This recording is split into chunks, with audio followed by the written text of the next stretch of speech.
Hello, and here we go again. First of all, a big thank you to all of my subscribers. We now go towards 200 subs. I really appreciate it. As I have already talked about a movie called Capernaum that criticizes the ethics of procreation, I decided that it is time to talk about two very interesting books which are about antinatalism. You can buy both on Amazon. The links are in the description. The first book is a new approach to procreative ethics, written by François Tremblay. What makes this book different from similar books is that it considers all three sides of the procreative triangle, i.e. men, women and children, instead of focusing on merely one perspective. Furthermore, the author brings a completely new aspect to the table, and that is childism. Childism basically describes the prejudices against children on the basis of them being children. For example, childism justifies religious and psychological doctrines, such as the original sin and Freudian psychology, which invalidate children's experiences, worsen psychological issues, and demand forgiveness. Another great theme in his work is the link between antinatalism and feminism. He argues that natalist ideologies must necessarily be anti-feminist. This makes a lot of sense, for any propaganda which reduces procreation to a social duty necessarily involves trampling the rights of women. Further, he dismisses the argument that procreation is a natural desire, for we do not see higher birth rates in countries with better healthcare and resources. In fact, we see the opposite. To illustrate this, he brings up the analogy of sugar and fats. Humans are programmed to hoard these things, and therefore, as we are able to manufacture them in greater quantities, we get a social obesity problem.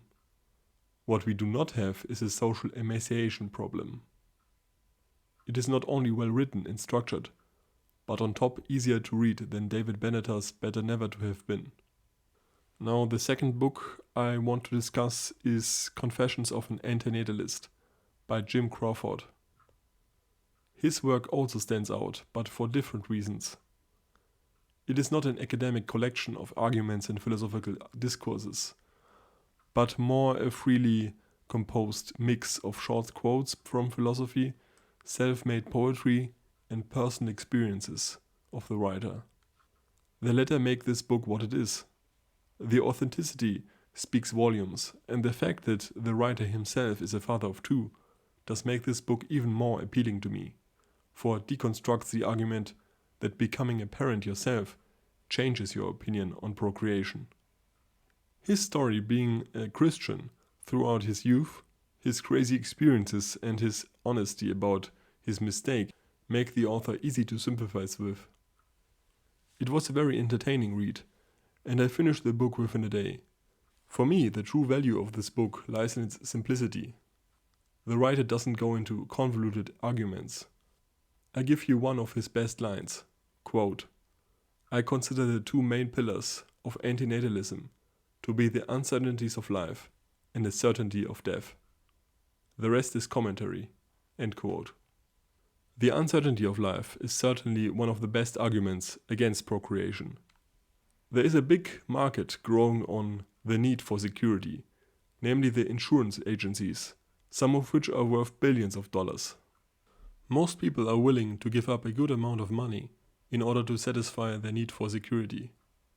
There are insurances for almost anything you can imagine. But there's also Murphy's Law, saying that anything that can happen will happen.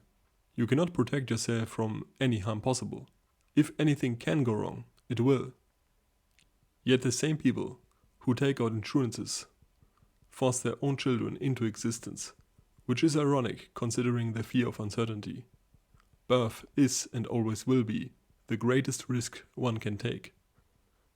In a risk-averse society, any other activity, even half that risky, is frowned upon. I end this video with a quote from Murphy by Samuel Beckett. "Life is a long and uncertain way home."